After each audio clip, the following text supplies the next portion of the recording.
Local Democratic lawmakers are calling on the governor to sign key pieces of legislation to help alleviate the burden of New York's ongoing child care crisis. Natalie Kutchko joins us now with more on their call to action. Natalie.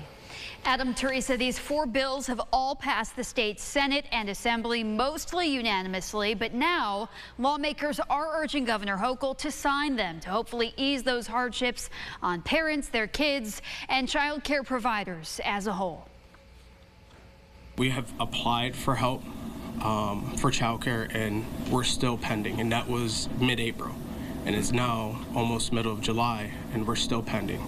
At a standstill, that's the position for many New York families still awaiting child care coverage this summer. Local lawmakers are set out to see a handful of bills get the governor's signature.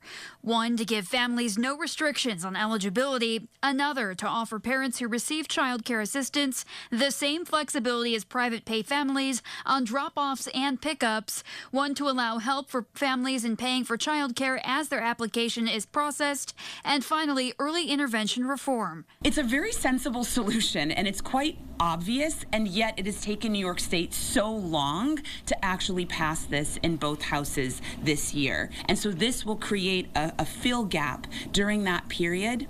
And we've already seen success with this program here in Monroe County. And by creating this statewide legislation, we're also going to allow the state to potentially save dollars by drawing down on federal funding that has been made specifically for this purpose to make sure that child care has more universal access. A 2023 poll shows for Monroe County families making less than $100,000 per year, 66% are facing challenges making rent and housing payments. Both parents and leaders are anticipating the governor's approval sooner rather than later. I've been a mom for 28 years. They have not gone away.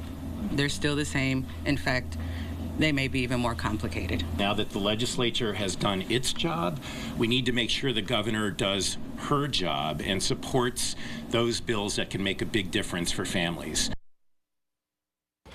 Now, the governor has until the end of this calendar year to approve or veto these bills.